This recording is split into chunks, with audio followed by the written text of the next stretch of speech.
देखते हैं हम फिजिक्स में।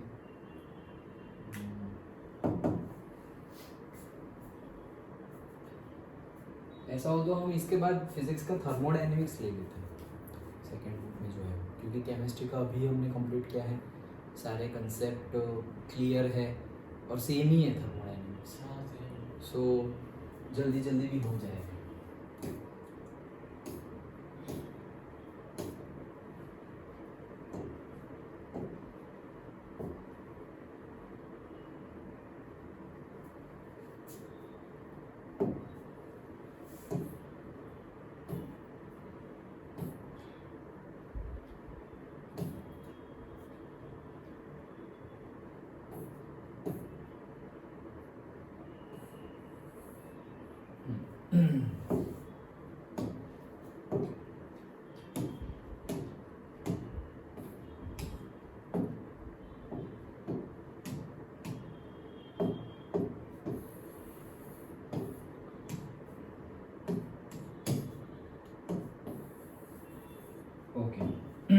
चलो, सो एस्केप स्पीड वाली थियरी और उसके न्यूमेरिकल देखते हैं।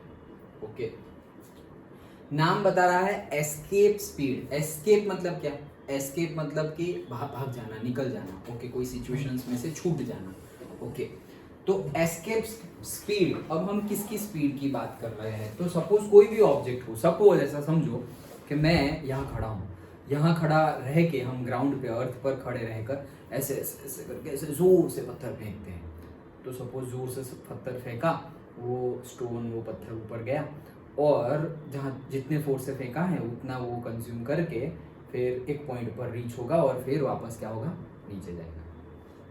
फिर सेकेंड टाइम फेंक रहा हूँ, अब और जोर से फेंक रहा हूँ। ओके, तो पहले जितना गया था उससे भी ज्यादा हाइट पे जाएगा एंड देन अगेन वो नीचे आएगा। थर्ड सिचुएशंस में से उससे भी बहुत बहुत जितना भी मतलब बॉडी में है मसल एनर्जी वो सारा यूज करके फेंक, तो वो भी एकदम हाईएस्ट पॉइंट पे जाएगा एंड देन वहां रीच होके क्या हो जाएगा?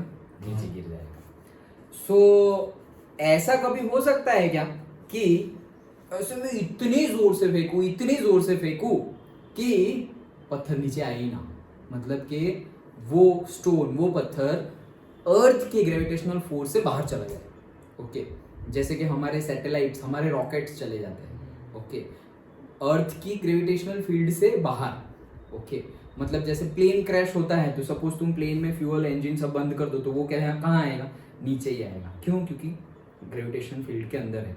लेकिन अगर हमारा जैसे कोई रॉकेट है, हम ऐसे सीधा सीधा भेजते हैं और फिर वो ग्रेविटेशनल फील्ड के बाहर चला जाए तो अब वो नीचे आएगा नहीं।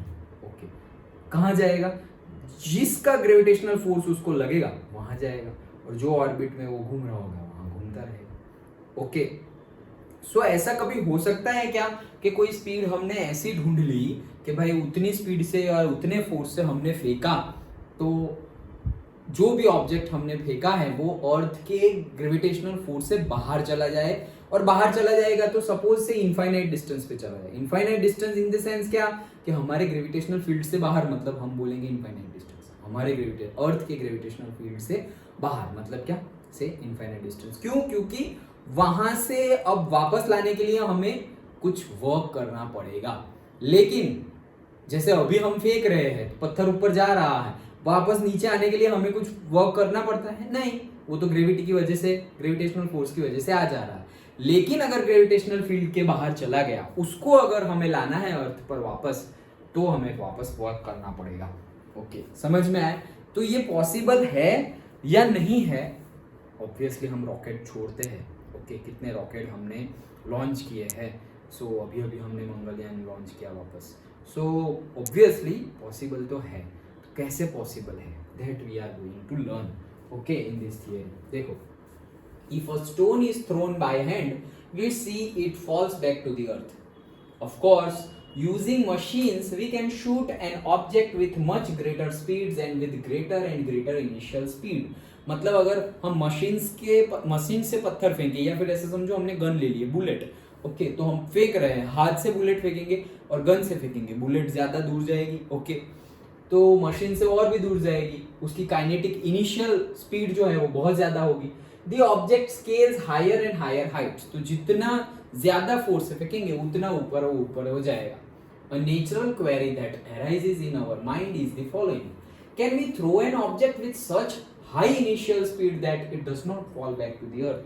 क्या ऐसा हो सकता है कि हम इतनी हाई इनिशियल स्पीड से उसको फेंके कि वो वापस अर्थ पर आए ही ना, मतलब ग्रेविटेशनल फील्ड से बाहर चला जाए? क्या ऐसा पॉसिबल है?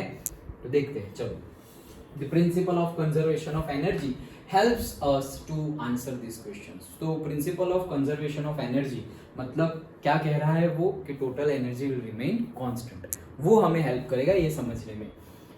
Suppose the object did final reach the infinity and that it speed there was V final. Okay, मतलब ऐसा समझो कि हमने ग्रेविटेशनल फील्ड जो अर्थ की है उससे बाहर फेंक दिया और वो इनफाइनाइट पे चला गया, तो वहां उसकी वेलोसिटी क्या है? वी एफ है। जो फेंक रहे हैं वो क्या है? Initial velocity, that is V I. Okay, so the energy of an object is the sum of the potential and kinetic energy. Okay, so that we will do as कहाँ करेंगे हम sum total energy conserve हो रही है। Okay, conservation of energy principle से हम ये find करने का try करने वाले हैं। तो फिर क्या है कि कंजर्वेशन ऑफ एनर्जी में हमें दो एनर्जी तो लेनी ही पड़ेगी, mainly kinetic energy and potential energy. तो जहां अभी हम पत्थर फेंका नहीं, अभी फेंकने वाले हैं, तब पोटेंशियल और काइनेटिक एनर्जी, और जब वो इनफाइनाइट पॉइंट पे रीच हो गया तब पोटेंशियल और काइनेटिक एनर्जी हम फाइंड करेंगे। सो देखो, as before W1 denotes that gravitational potential energy of the object at the infinity. तो जैसे हमने इससे पहले जो हमने थियरी देखी थी और न्यूमेरिकल देखा था, उसमें हमने क्या बोला था? W1 कैसी पोटेंशियल एनर्जी है? जो इंफिनिटी पे है। Okay, then the total energy of the projectile at the infinity. तो टोटल एनर्जी इंफिनिटी पे क्या होगी कि भाई एनर्जी एट इंफिनिटी। तो पोटेंशियल एनर्जी कितनी है? तो पोटेंशियल एनर्जी है W1। और काइनेटिक एनर्जी कितनी है? तो काइनेटिक एनर्जी है हमारा फॉर्मूला हाफ mv²। लेकिन यहाँ पर हमने बोला कि वहां पर उसका वेलोसिटी होगा फाइनल f, तो यहाँ पे हमने vf लगा दिया, सिंपल। ओके, इनफाइनाइट पॉइंट पे, मतलब कि ये हमारी अर्थ है और ऐसा समझो कि यहाँ तक उसका ग्रेविटेशनल फोर्स है, तो हमने यहाँ फेंक दिया इसको, यहाँ तक फेंक दिया ऊपर। ओके, तो और पहले कहाँ था? पहले सपोज ये यहाँ था, तो ये पॉइंट पर इसकी वेलोसिटी है vf, ये पॉइंट पर उसकी वेलोसिटी है vi।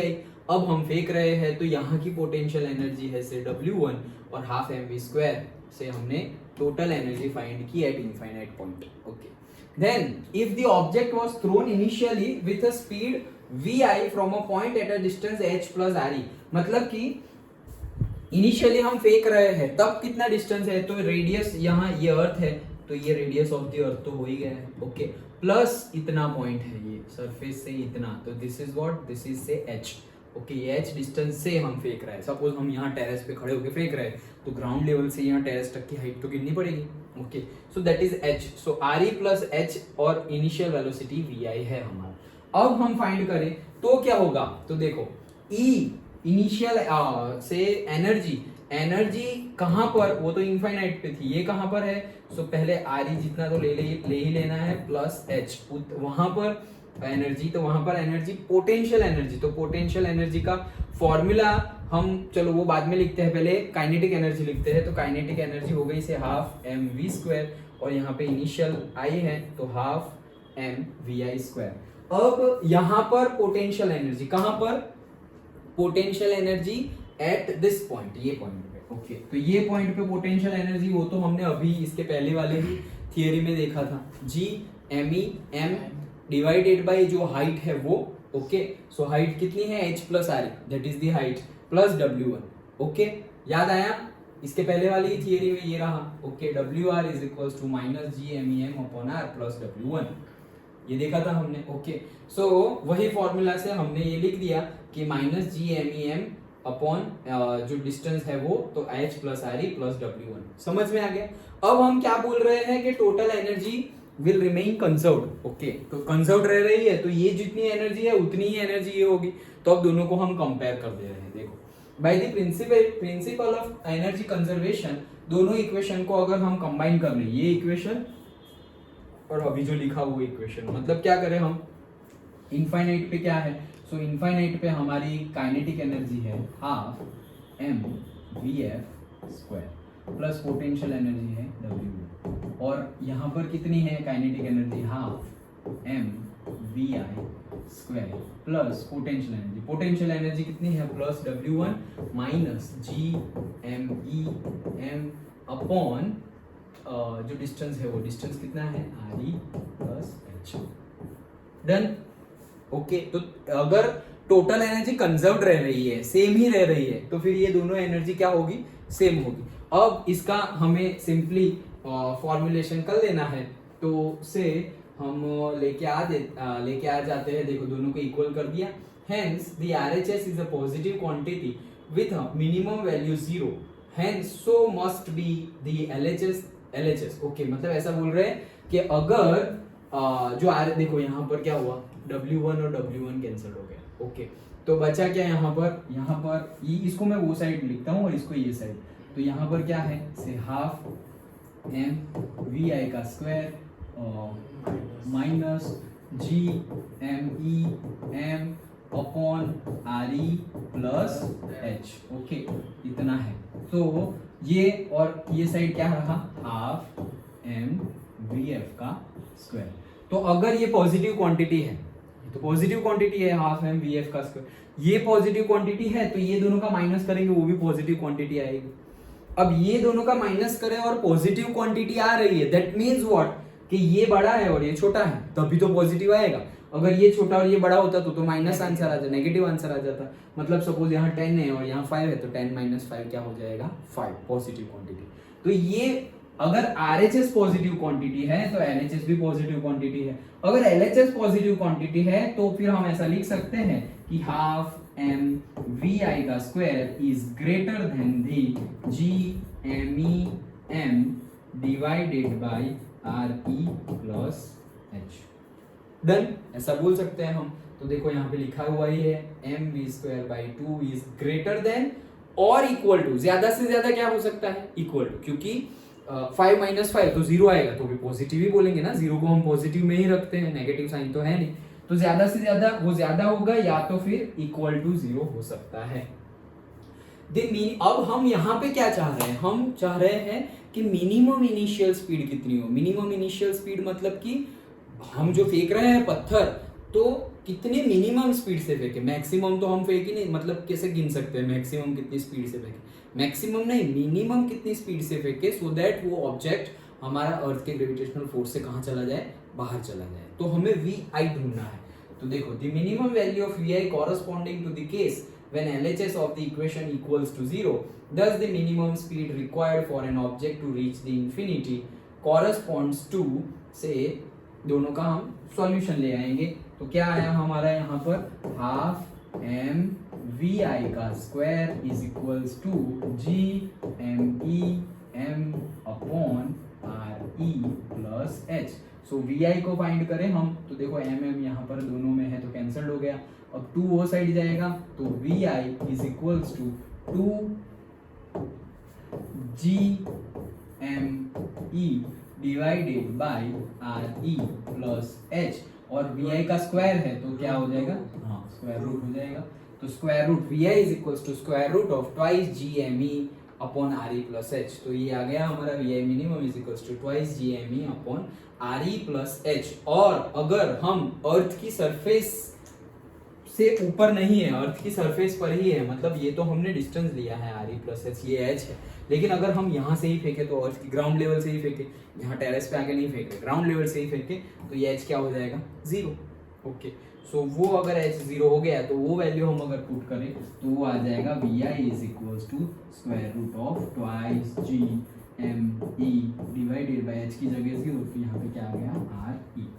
सो अब देखो, सो यहाँ पे हमने h इज इक्वल्स टू 0 लिख लिया। नाउ यूजिंग द रिलेशन, ये रिलेशन है g का फॉर्मूला है, okay, small g is equals to G M E upon R E the whole square. Okay, this is the formula, this theory again we have to see. Okay, कहाँ है देखो बताता हूँ। Gravitational potential energy we have completed. उससे पहले की एक theory हमारी बाकी है, उसी में जी का फॉर्मूला है, ये रहा ये रहा ये रहा ये रहा, जी एम ई, ये रहा फॉर्मूला देखो, G is equals to G M E upon R E square. Done.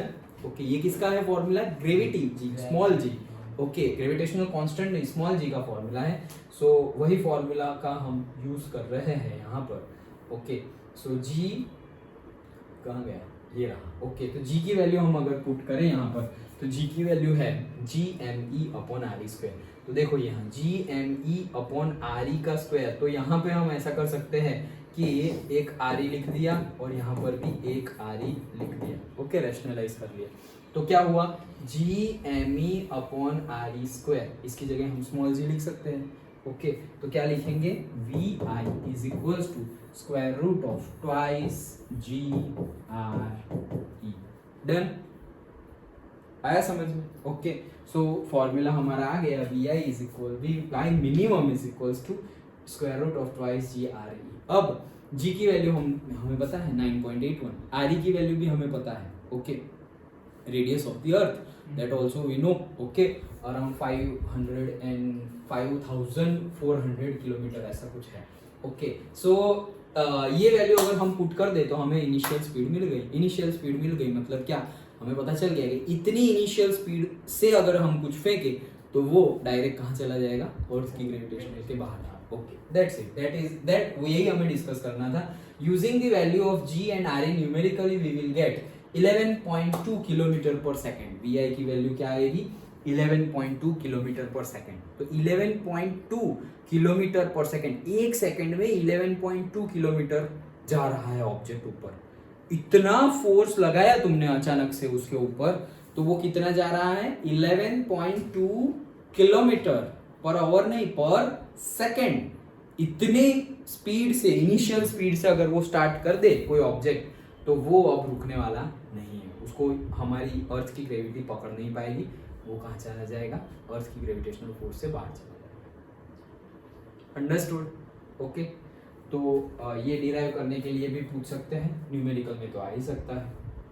Okay, so this equation applies equally well to an object thrown from the surface of the moon with g replaced by the acceleration due to moon's gravity on its surface and re replaced by the radius of the moon। यही equation से हम moon का भी गिन सकते हैं। तो moon का गिने तो यहाँ पे मून की ग्रेविटी लिखेंगे और यहाँ पे मून की रेडियस लिखेंगे। तो मून की ग्रेविटी की वैल्यू रखे और मून की रेडियस लिखे, तो हमें पता चलता है कि वो वैल्यू जो इनिशियल स्पीड है वो बहुत बहुत बहुत कम आ रही है। देखो, that is both are smaller than their values on the earth. मतलब जी की वैल्यू भी अर्थ की 9.81 से कम है और आर की वैल्यू भी, मून की आर की value, radius of the moon, R in the sense radius of the moon, R M लिखेंगे उसके लिए, वो भी कम है। तो दोनों कम है, इसीलिए उसकी एस्केप स्पीड क्या आ रही है, 2.3 किलोमीटर पर सेकेंड ओनली। 2.3 किलोमीटर पर सेकेंड। ये इतनी कम स्पीड है कि वहां पर गैस बनता है ना, तो वो गैस की स्पीड भी इससे ज्यादा है। 2.3 किलोमीटर पर सेकेंड से ज्यादा की स्पीड से वहां पे गैस फ्लो होते हैं। ओके, तो इससे ज्यादा में फ्लो होते हैं मतलब क्या, जैसे ही गैस बने और उसने इससे भी ज्यादा 2.3 किलोमीटर पर सेकेंड से ज्यादा स्पीड है, तो वो बाहर चले जाते हैं, उसकी ग्रेविटी से बाहर चले जाते हैं। दैट्स व्हाई अर्थ पर मून पर एटमॉस्फेयर नहीं है। मून पर एटमॉस्फेयर क्यों नहीं है, क्योंकि जो भी गैस बनते हैं केमिकल रिएक्शंस की वजह से with the passage of time, वो उनकी स्पीड ही इतनी ज्यादा होती है कि काइनेटिक एनर्जी उतनी ज्यादा होती है कि वो उसकी ग्रेविटी को छोड़ के बाहर चले जाते हैं। समझ? Okay, so that is the reason, very important conclusion. So about 5 times smaller, this is the reason that moon has no atmosphere। यही रीजन है कि मून का एटमॉस्फेयर ही नहीं है। गैस मॉलिक्यूल्स इफ फॉर्म्ड, अगर गैस मॉलिक्यूल बने तो भी on the surface of the moon having velocities larger than this will escape the gravitational pull of the moon. तो हाँ, अगर ऐसे गैस बने जिसकी काइनेटिक एनर्जी 2.3 किलोमीटर पर सेकेंड से कम है, उतने गैसेस वहां पर है, ऐसा नहीं है कि नहीं है। उतने तो है, लेकिन हमारे जितना बड़ा एटमॉस्फेयर क्यों नहीं है? क्योंकि उसकी स्पीड, जैसे कि हमारी स्पीड कितनी है 11.2 किलोमीटर पर सेकेंड, मतलब कि एस्केप स्पीड, मतलब कि हमारे अर्थ पर जो गैसेस फॉर्मेशन हो रहे हैं वो गैसेस की स्पीड 11.2 किलोमीटर पर सेकेंड से क्या है, कम है, इसलिए वो बाहर नहीं चले जाते। अगर इससे ज्यादा होते तो वो गैस भी करके शक्तिमान बाहर चलाएंगे। ओके, समझ में आया? So that is the reason. Okay, then आगे देखते हैं, आगे न्यूमेरिकल है, that numerical we have to discuss. चलो, समझ में आ गया थियरी? ओके, कहाँ से स्टार्ट करना है? सबसे पहले थियरी तुम्हें एक फिगर ड्रॉ कर लेनी है, फिर यहाँ से एक पॉइंट ये h हाइट पर है वो दिखाना है, फिर सपोज दिखा दो कि अर्थ की ग्रेविटी यहाँ तक की है, this is the gravitational field of the earth. Okay, तो अर्थ की ग्रेविटेशनल फील्ड इतनी है और तुम्हें यहाँ पे चले जाना है सपोज। अब नेक्स्ट स्टेप क्या करना है, हम ये पॉइंट पर, इनफाइनाइट पॉइंट पर हम क्या करेंगे, टोटल एनर्जी का यूज करेंगे। तो kinetic energy plus potential energy, potential energy है W1, kinetic energy half mv/f का स्क्वायर। यहाँ पर भी सेम लिखेंगे, तो हाफ mvi का square plus potential energy, potential energy का फॉर्मूला हमारे पास है -GMEM/RE plus W1। Okay, W1 दोनों साइड से कैंसिल हो गया है, हो जाएगा। फिर दोनों को इक्वेट कर लेते हैं हम दोनों को। ओके, जो वहाँ का ये पॉइंट है वो और ये पॉइंट है वो, दोनों की जो टोटल एनर्जी हमने फाइंड की है उसको क्या करेंगे, इक्वेट करेंगे। क्यों? क्योंकि total energy will remain conserve same. Okay, तो उसको इक्वेट करेंगे तो हमें एक फॉर्मूला मिलेगा, उसमें हम g की वैल्यू भी डाल सकते हैं, h की वैल्यू, जो फॉर्मूला मिले उसमें h की वैल्यू 0 लेंगे तो फॉर्मूला और सिंप्लीफाइड हो जाएगा। मतलब हम पहला ऑब्जेक्ट यहाँ पे नहीं यहीं पे रह रहे, तो और भी सिंप्लीफाइड मिलेगा। g का फॉर्मूला यूज कर लो। Okay, that is GME divided by RE का स्क्वायर, ये फॉर्मूला भी यूज कर लो, तो हमारा फाइनल VI का फॉर्मूला मिल जाएगा √G इंटू RE, जिसकी वैल्यू पुट करके हमें आंसर मिलता है 11.2 किलोमीटर पर सेकेंड। और मून के लिए भी यही इक्वेशन वैलिड है, उसमें भी उस मून की जी और मून का रेडियस अगर हम डालें तो वहाँ आता है अराउंड 2.3 किलोमीटर पर सेकेंड, और इसीलिए मून पर एटमॉस्फेयर नहीं है, क्योंकि ये बहुत कम स्पीड है। जो भी गैसेस बनते हैं इससे मेजरली ज़्यादा ही होती है उनकी स्पीड, तो वो बाहर चले जाते हैं, एस्केप हो जाते हैं। सिंपल, समझ में आ गया? ओके, नेक्स्ट हम उसके बेस पे न्यूमेरिकल डिस्कस करते हैं। तो देखो क्या बोल रहे हैं, two uniform solid sphere of equal radius R, मतलब दोनों की रेडियस क्या है, इक्वल है, यूनिफॉर्म शेप है, यूनिफॉर्म साइज है, इक्वल रेडियस है, but mass m and 4m, मतलब सब कुछ यूनिफॉर्म है लेकिन मास अलग अलग है, मतलब साइज सेम है। ओके, साइज सेम है। ओके, बट इसकी रेडियस सब कुछ सेम है, लेकिन इसका मास m है और इसका मास है 4m, फिगर गिवन ही है already.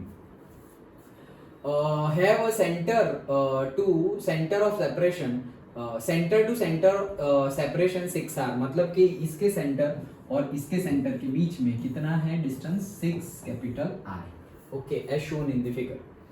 The two spheres are held fixed, दोनों स्फीयर को हमने क्या कर दिया है, फिक्स कर दिया है। अगर फिक्स नहीं करेंगे तो एक दूसरे की ग्रेविटेशनल फोर्स से आके इकट्ठा हो सकते हैं। सो हमने फिक्स्ड कर दिया है, मतलब कि वो जा नहीं सकते, मूव नहीं कर सकते वो। Okay, a projectile of mass small m is projected from the surface of the sphere of mass capital M directly towards the center of the second sphere, मतलब क्या कर रहे हैं कि ये जो हमारा सेकंड स्फीयर है, okay, directed towards the centre of the second sphere, मतलब ये फर्स्ट स्फीयर है, ये सेकंड स्फीयर है, तो हम क्या कर रहे हैं, एक स्मॉल मास m, ये जो हम फिगर में दिखाया गया है, उसको हम यहाँ से इस साइड, मतलब ये फर्स्ट है ये सेकंड है, तो फर्स्ट से सेकंड की तरफ फेंक रहे हैं, फोर्स लगा रहे हैं मास को। ओके, तो लगा दिया हमने।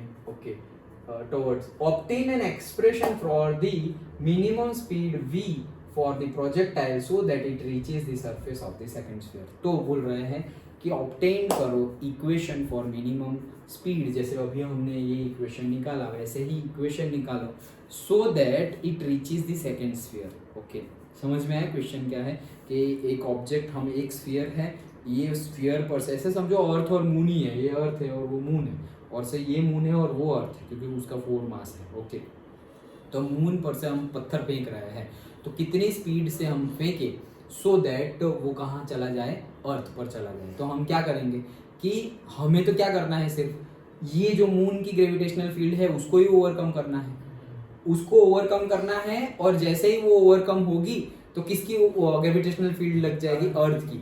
तो हम वो जो पॉइंट है वो पॉइंट पर भी अगर हमारा रीच हो गया, ओके, तो वो क्या चला जाएगा, ग्रेविटेशनल फील्ड ऑफ द अर्थ उसको अट्रैक्ट कर लेगी। डन। तो हमें पूरा यहां से यहां तक नहीं पहुंचाना है, हमें तो सिर्फ एक पॉइंट होगा जिसको बोल सकते हैं हम न्यूट्रल पॉइंट। न्यूट्रल पॉइंट मतलब क्या, वहां पर दोनों की ग्रेविटेशनल फील्ड की वैल्यू 0 है, मतलब वहां पर ना अर्थ की वजह से ग्रेविटेशनल फोर्स लग रहा है ना मून की वजह से ग्रेविटेशनल फोर्स लग रहा है। एक पॉइंट तो ऐसा होगा ना, ओके, मतलब ऐसे यहाँ से आ रहे हैं, आ रहे हैं, तो यहाँ पे अगर है तो सिर्फ मून की टॉवर्ड्स में अट्रैक्ट हो जाएगा, यहाँ पे है तो भी मून की तरफ, यहाँ पर है तो भी मून की तरफ, यहाँ अर्थ अर्थ अर्थ अर्थ अर्थ। लेकिन एक पॉइंट ऐसा होगा कि ना मून की तरफ ना अर्थ की तरफ ऑब्जेक्ट वहीं का वहीं रहेगा, okay, that point is called the neutral point. मतलब कि वहां पर ग्रेविटेशनल फोर्स जो लग रहा है मून की वजह से और अर्थ की वजह से, वो एक दूसरे की इफेक्ट को क्या कर दे रहे हैं, निगलेक्ट कर दे रहे हैं। Done, okay. तो हमें वहीं तक पहुंचाना है, क्यों, क्योंकि उसके आगे तो कौन ले जाएगा, अर्थ का ग्रेविटेशनल फील्ड। लेकिन सोचो वहां से कैसे अर्थ का ग्रेविटेशनल फील्ड आगे ले जाएगा, मतलब ये है मिडल, ओके, और यहाँ है, तो हम यहाँ पहुंच गए तो थोड़ी ये खींच जाएगा, हमें यहाँ से थोड़ा तो आगे बढ़ना पड़ेगा, इतना आगे बढ़ेंगे तो शायद वो ले जाए आगे। ग्रेविटेशनल फील्ड यहाँ तक है, तो यहाँ पर है न्यूट्रल पॉइंट पे, तो कैसे ले जाएगा, सपोज यहाँ है तो ये ग्रेविटेशनल फील्ड के अंदर आ गया तो वो खींच लेगा, राइट।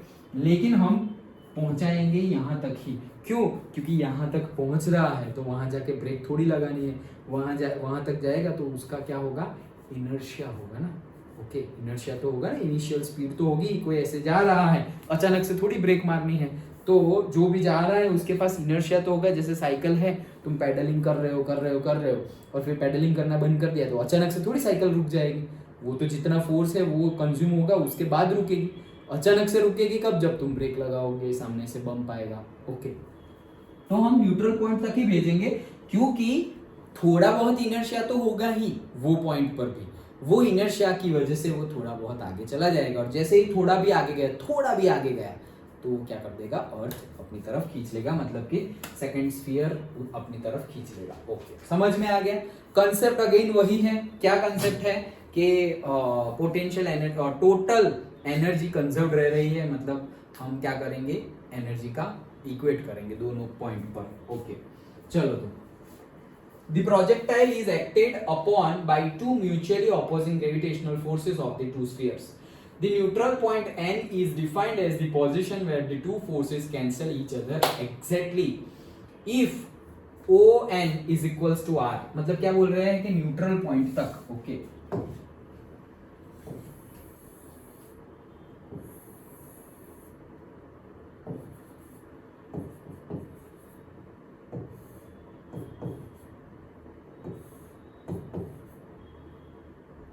ये सपोज न्यूट्रल पॉइंट है हमारा है, तो क्या बोल रहे हैं, ये है O, तो बोल रहे हैं कि O से लेकर के ये N तक का डिस्टेंस जो है वो क्या है, small r, okay. If ON, ये हमें एज्यूम कर रहे हैं, ओके, कि इफ ON कितना है, small r, we can write, क्या लिख सकते हैं हम लिख सकते हैं कि पोटेंशियल एनर्जी जो यहाँ पर होगी, okay, gravitational potential energy, okay, तो ग्रेविटेशनल पोटेंशियल एनर्जी अगर हम लिखे तो क्या हो जाएगा, G, ओके, ये कहाँ लिख रहे हैं हम, ये साइड पे लिख रहे हैं, तो क्या हो जाएगा, G capital M small m, ये किसका है, कैपिटल M, मतलब इसका लिख रहे हैं हम, ये और ये हमारा जो ऑब्जेक्ट है उसके लिए लिख रहे हैं हम, ये पूरी बॉडी और ये ऑब्जेक्ट, ओके, उसके लिए लिख रहे हैं, तो क्या होगा, G capital M upon small m divided by r square, उतना ही फोर्स लगेगा उस पर। डन। अगर न्यूट्रल पॉइंट पे पहुंच गया है तब, मतलब हमारा ऑब्जेक्ट कहाँ पर है, सपोज यहाँ पर, डन, तो यहाँ पे ऑब्जेक्ट है तो ये डिस्टेंस कितना हो गया, r हो गया, so G capital M E, मतलब ये capital M, okay, and small m divided by r square, that will be equals to, ये पोटेंशियल एनर्जी वहां भी सेम ही हो जाएगी, ओके, तो क्या होगा, gravitational potential energy 4G, okay, क्योंकि वहां पे 4m है, so G then 4 capital M small M. ये कैपिटल एम मतलब ये देखो, ये कैपिटल एम लो या स्मॉल एम लो, इसको तुम कैपिटल एम ले रहे हो और इसको भी कैपिटल एम ले रहे हो, तो ये हमारा है स्मॉल एम। तो इसकी वजह से लगने वाला G capital M small M divided by R square. Okay, then minus G but cut हो जाएगा। ओके, और यहाँ पर भी क्या हो जाएगा से जी, देन इसका मास, तो इसका मास कितना है capital 4m, and then small m तो स्मॉल m ही है, डिवाइडेड बाय ये डिस्टेंस। ओके, तो डिवाइड बाय कितना डिस्टेंस है, टोटल है 6r, यहाँ से यहाँ तक का डिस्टेंस हमें गिवन है 6r है, तो उसमें से r निकाल देंगे, तो 6r minus r done. Okay, तो वो निकाल लिया हमने। नाउ क्या मिल रहा है देखो, जी कट हो गया। ओके, यहाँ पे पोटेंशियल है, न्यूट्रल पॉइंट पे पोटेंशियल एनर्जी सेम होने वाली है, और न्यूट्रल पॉइंट है मतलब क्या, काइनेटिक एनर्जी तो कहीं पे है ही नहीं। समझ में आ रहा है, हम वही फंडा यूज कर रहे हैं जो थियरी में यूज किया, तो काइनेटिक एनर्जी तो है नहीं। ओके, क्योंकि वो तो न्यूट्रल है, ना ये साइड जा रहा है ना ये साइड जा रहा है, वहां पर ही है अभी। अब पोटेंशियल एनर्जी की बात करें तो पोटेंशियल एनर्जी में हम ग्रेविटेशनल पोटेंशियल एनर्जी का फॉर्मूला यूज करते हैं। तो ग्रेविटेशनल पोटेंशियल एनर्जी का फॉर्मूला क्या है हमारे पास, W1 तो आएगा कांस्टेंट, वो तो दोनों साइड से कट ही हो जाएगा। तो फॉर एक्चुअल फॉर्मूला क्या है, G capital M small m divide by R square plus W1, दोनों साइड से W1 कांस्टेंट है वो तो हट जाएगा, कैंसल्ड हो जाएगा, तो रहेगा सिर्फ इतना ही, माइनस माइनस भी प्लस हो गया। अब ये सब भी कट हो जाएगा, कैपिटल G कट गया, ये small m capital M cut हो गया। Okay done. ओके, तो फिर रहा क्या, सिर्फ और सिर्फ ये ऊपर यहाँ आ जाएगा, तो देखो 6r minus r to the whole square, और ये वो साइड चला जाएगा, तो ये क्या हो गया 4r डन। ओके, अब क्या करें हम, तो स्क्वायर रूट निकाले, तो स्क्वायर रूट निकाले तो क्या हो जाएगा 6r माइनस r, और अगर प्लस और माइनस लिखे तो प्लस और माइनस स्क्वायर रूट प्लस और माइनस 2 4 का हो जाता है 2, और r स्क्वायर का हो जाएगा r डन। ओके, तो एक बार अगर प्लस ले एक बार माइनस ले, तो 6r minus r is equals two plus 2r, तो 6r इज इक्वल्स टू, ये वो साइड गया तो क्या हो जाएगा 3r, therefore capital R is equals to small r divided by 2। ये आया एक फॉर्मूला, और दूसरा अगर माइनस ले तो क्या आएगा, से 6r minus r is equals to minus 2r, therefore 6r is equals to, ये वो साइड जाएगा तो प्लस हो जाएगा, तो ये यहाँ आएगा minus r, and therefore r is equals to minus r divided by 6। ये दो वैल्यू आएगी।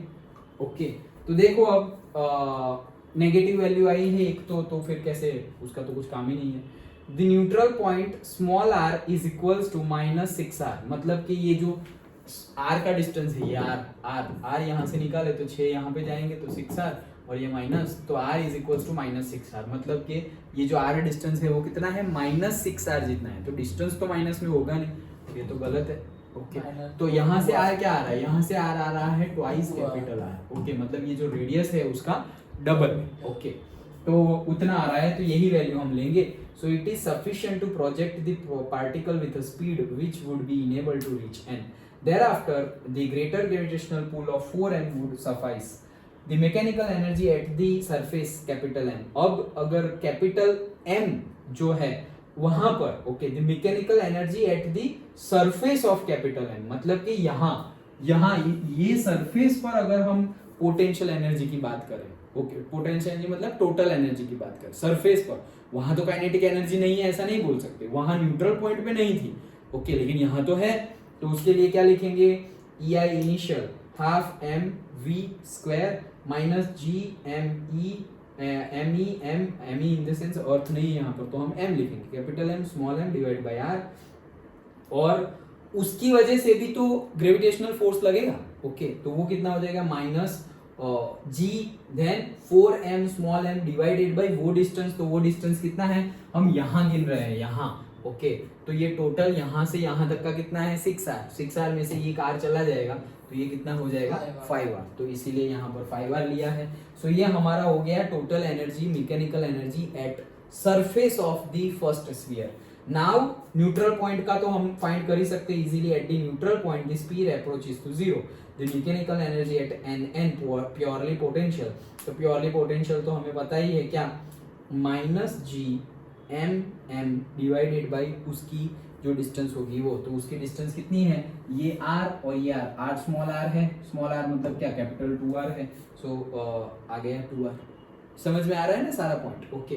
देन दूसरा, तो दूसरा न्यूट्रल पॉइंट से वहां तक का डिस्टेंस कितना है, तो देखो ये न्यूट्रल पॉइंट से हमने डिस्टेंस निकाला था, टोटल डिस्टेंस है 6r, उसमें से स्मॉल r निकाल दो, स्मॉल r की वैल्यू हमें पता है 2r है, 6r स्मॉल r की वैल्यू कितनी है 2r, तो वो निकाल देंगे तो 4r मिल जाएगा, तो ये हो गया 4r।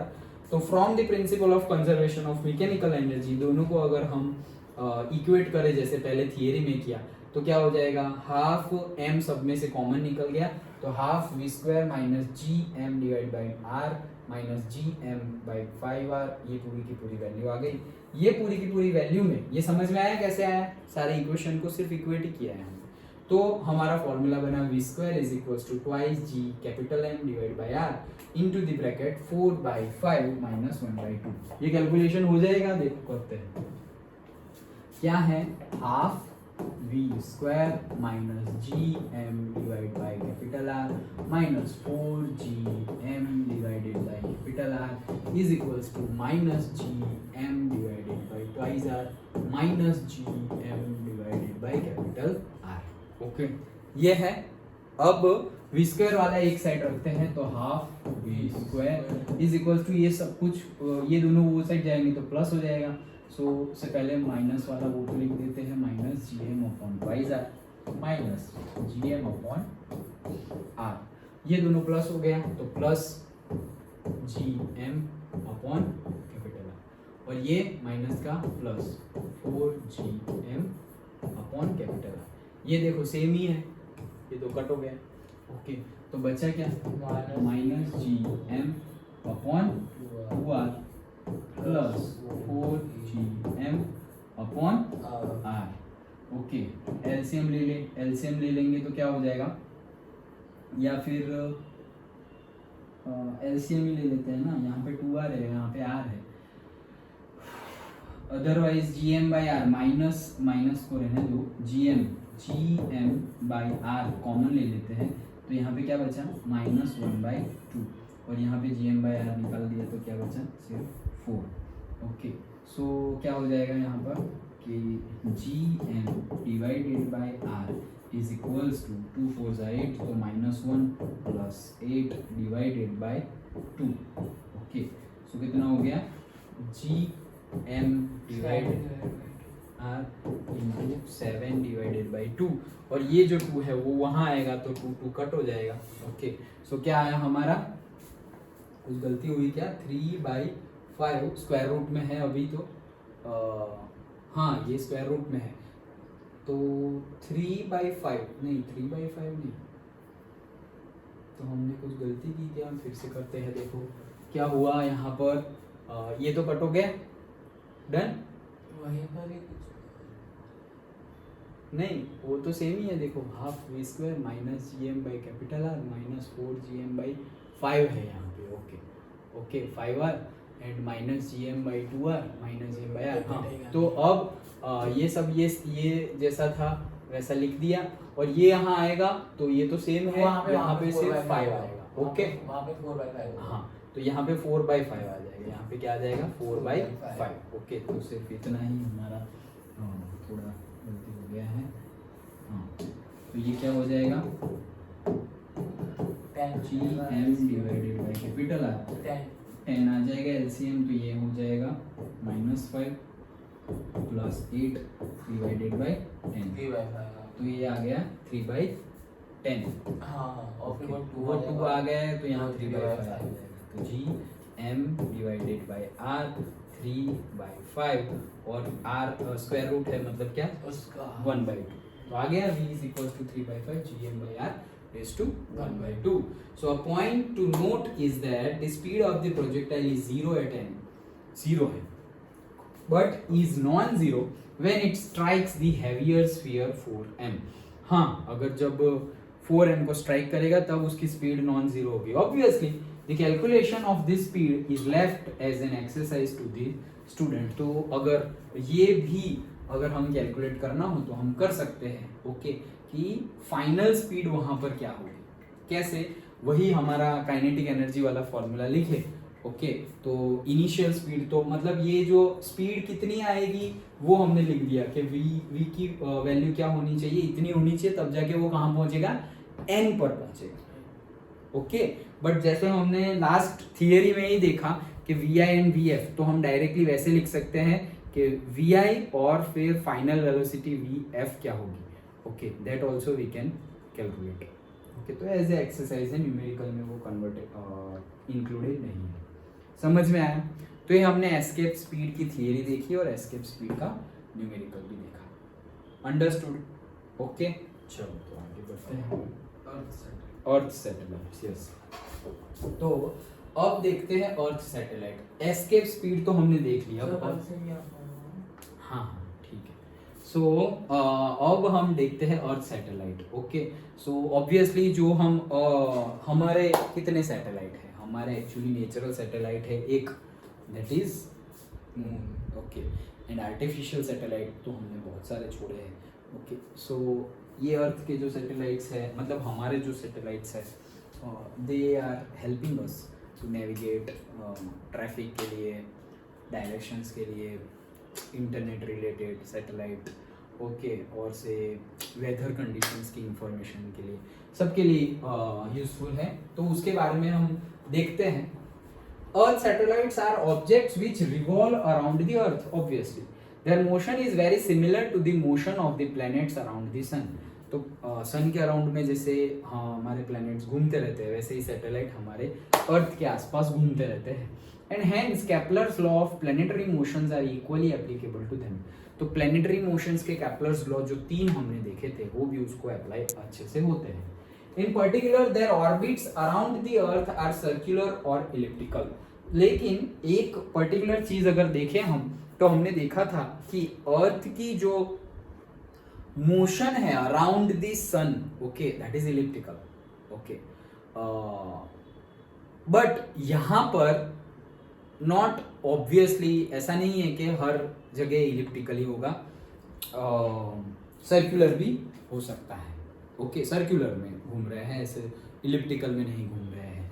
एक्चुअल केस में तो सारे प्लैनेट्स भी इलिप्टिकल नहीं है। ओके, क्योंकि अगर तुम वो इलिप्टिकल में हम मेजर एक्सिस और माइनर एक्सिस का रेशियो देखें, so it comes nearly 1। Nearly 1 मतलब क्या, हम ऐसे अगर सर्कल बनाए तो यहाँ पर अगर मेजर एक्सिस और माइनर एक्सिस का रेशियो निकल, अगर वो 1 आ रहा है मतलब क्या है, सर्कल है। ओके, लेकिन वो 1 नहीं आ रहा है मतलब क्या, कि वो ऐसे थोड़ा बहुत ऐसे हो गया है या थोड़ा बहुत ऐसे हो गया है। Okay, like that. तो मतलब उसकी मेजर एक्सिस बड़ी हो गई या माइनर एक्सिस बड़ी हो गई, ऐसा हम बोल सकते हैं। बट हमारी थियरी में भी आएगा, एक जगह आता है, मैंने पढ़ा था कहीं पर, कहाँ पढ़ा था, कहीं पे मैंने पढ़ा था कि मार्स है, प्लूटो है, ओके, मर्क्यूरी है, इनको छोड़ के बाकी सारे जो प्लैनेट्स हैं उनकी जो मोशन है वो ऑलमोस्ट सर्कुलर जैसी है, अर्थ को भी इंक्लूड करके ऑलमोस्ट क्या है, सर्कुलर जैसी है। मतलब कि ये जो रेशियो आ रहा है मेजर और माइनर एक्सिस का, वो ऑलमोस्ट 1 जैसा आ रहा है, मतलब 0.99, 0.97, 0.98 ऐसे। दैट मीन्स कि वो सर्कल ही है, ऐसा हम मान सकते हैं। ओके, सो इसीलिए बोला है कि सर्कुलर और elliptical. Moon is the only natural satellite of the earth with a near circular orbit. Near circular orbit मतलब वही कि वो रेशियो क्या आ जाएगा, 0.99 जैसा। Okay, near circular orbit with a time period of approximately 27.3 days, which is roughly equal to the rotational period of the moon about its own axis। मतलब कि moon को, हमारी अर्थ को रिवॉल्व करने के लिए कितना टाइम लगता है, 27.3 डेज। Okay, 27.3 days. और रफली उसको खुद की ऑर्बिट में भी रोटेट करने के लिए कितना टाइम लगता है, सेम 27. एग्जैक्ट सेम नहीं है, थोड़ा बहुत ही डिफरेंस है, 27 तो आ ही जाता है। ओके, किन का, मून का हाँ, मतलब अर्थ के अराउंड में, यस करेक्ट, हाँ यस। ओके, सो रफली, हाँ ये हमने पढ़ा। Since 1957 advances in technology have enabled many countries including India to launch artificial earth satellites for practical use in fields like telecommunication, geophysics, meteorology. Okay, we will consider a satellite in a circular orbit of a distance re plus h। अगर जो हम अभी discussion कर रहे हैं उसमें हम circular orbit लेंगे और re plus h मतलब क्या, ये सपोज अर्थ है तो ये re तो है और फिर ये जो भी डिस्टेंस होगा ये h। ओके, तो ये हमारी हो गई हमारी ऑर्बिट, यहाँ तक का डिस्टेंस है h, ये डिस्टेंस है क्या re और यहाँ तक का कितना है h। ओके, तो re plus h। Okay, so where r is the radius, mass of the satellite small m, and v is its speed. The centripetal force required for this orbit is, तो हमारा centripetal force जो satellite है उसको अर्थ के around घूमने के लिए centripetal force चाहिए, तभी तो वो सेंटर के टुवर्ड्स में ऐसे करके घूमता रहेगा। तो सेंट्रीपिटल फोर्स का फॉर्मूला क्या है, mv²/r। ओके, तो that is the centripetal force Fc। तो Fc will be equals to mv² और r की जगह हम क्या बोल रहे हैं, re plus h, क्योंकि अर्थ की रेडियस प्लस जितना भी दूर होगा वो, ओके, तो उतना h। डन। ओके, तो ये सेंट्रीपिटल फोर्स है, लेकिन ये सेंट्रीपिटल फोर्स देगा कौन, मतलब कोई हम धक्का मारने जाएंगे सैटेलाइट को, अच्छा चलो ये लाइन में घूमते रहो, हम तो धक्का मारने जा नहीं रहे, तो कौन दे रहा है ये centripetal force, obviously gravitational field और से gravitational force of the earth. तो gravitational force of the earth हमारे पास है ही डायरेक्टेड। ओके, सेंट्रीपिटल फोर्स तो आ गया, directed towards the centre. This centripetal force is provided by the gravitational force which is, gravitational force का formula हमारे पास है Gmem/r²। तो उसमें भी हम वैल्यू पुट कर दे, Gme अर्थ का मास, देन ये सैटेलाइट का मास है अपॉन r², तो r तो डिस्टेंस है, तो डिस्टेंस हमारा इतना है तो इसका स्क्वायर। अब ये जो सेंट्रीपिटल फोर्स है वो कौन प्रोवाइड कर रहा है, ग्रेविटेशनल फोर्स। तो वी कैन इक्वेट बोथ, तो दोनों को अगर इक्वेट कर दे, equating the RHS of the equations, okay, we will get v² is equals to this.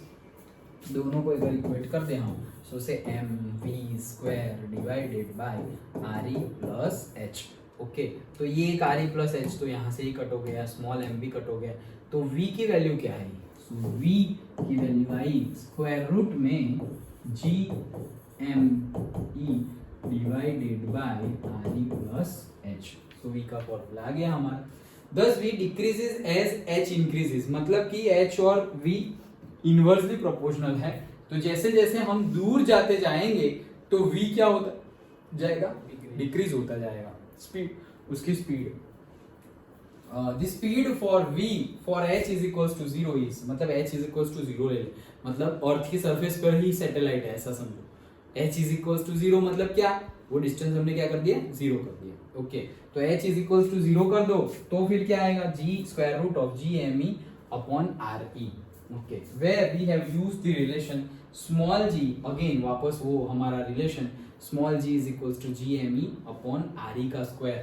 So in every orbit the satellite transverses a distance of this much with a speed v।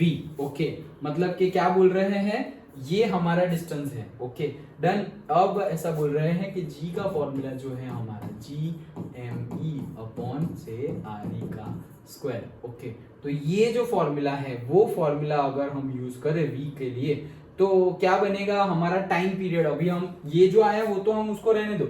Okay, ये हमारा किसका formula आया, speed का formula आया है। Okay, now h is equals to 0, तो h is equals to 0 रख देंगे तो v² इज इक्वल्स टू क्या आ जाएगा, Gme/re। तो Gme/re मिल गया, और v² इज इक्वल्स टू क्या होगा, Gme/re। तो ये Gme/re क्या हो गया है, v², ये g है, और यहाँ पे v² की वैल्यू क्या आएगी, Gme/re, कब, जब h इज इक्वल्स टू 0 होगा। सो से Gme/re, इसकी वैल्यू क्या है, v² इंटू ये क्या था, re, 1/re। ओके, सो ये क्या आ गया हमारा g का v² का फॉर्मूला क्या आ गया, v² का फॉर्मूला आ गया Gre when h is equals to 0। जब h इज इक्वल्स टू 0 हो तो v² का फॉर्मूला ये है, और v का फॉर्मूला क्या है, v का फॉर्मूला क्या है, square root of G R E. इसके पहले भी हमारा यही आया था square root of G R E, याद हो तो। ओके, और अभी भी वही आया है। तो ये समझ में आ गया फॉर्मूला। कहां तक पहुंचे हम, दोनों को इक्वेट कर दिया। कौन से दोनों को इक्वेट किया, यहाँ पे कैसे स्टार्ट किया हमने, सेंट्रीपिटल फोर्स से। सेंट्रीपिटल फोर्स का फॉर्मूला mv²/r, ये r क्या है, re प्लस एच, वो वैल्यू रख दी। सेंट्रीपिटल फोर्स कौन प्रोवाइड कर रहा है, ग्रेविटेशनल फोर्स। तो ग्रेविटेशनल फोर्स का formula GMEm upon re plus H to the whole square. दोनों को इक्वेट किया, जो कट हो रहा है कट कर दिया, हमें मिल गया फॉर्मूला फॉर v, स्पीड का फॉर्मूला हमें मिल गया। अगर h इज इक्वल टू 0 हो तो क्या होगा, वो भी हम बोल सकते हैं। अब थोड़ा आगे बढ़ते हैं। तो आगे बढ़ने में क्या है, in every orbit the satellite transverse is a distance of this with a speed v। मतलब कि अगर उसकी स्पीड v है सैटेलाइट की, ओके, तो speed is equals to distance upon time. तो डिस्टेंस कितना है, डिस्टेंस तो भाई अगर तुम सर्कुलर ऑर्बिट में घूम रहे हो तो 2πr। तो 2πr मतलब क्या, 2π, लेकिन r क्या है, तो r तो है हमारा re प्लस एच, ये हमारा r। तो distance upon time period t, okay. तो इसीलिए बोल रहे हैं क्या, in every orbit the satellite transverse is a distance of 2π re plus H with speed v। It's time period t is therefore, इसलिए देखो ये टाइम पीरियड का फॉर्मूला क्या बन जाएगा, t is equals to 2π re plus H divided by t। Done. और अब v की वैल्यू पुट कर दो, जो अभी हमने ढूंढी थी वो। सो v की वैल्यू पुट करें हम, जो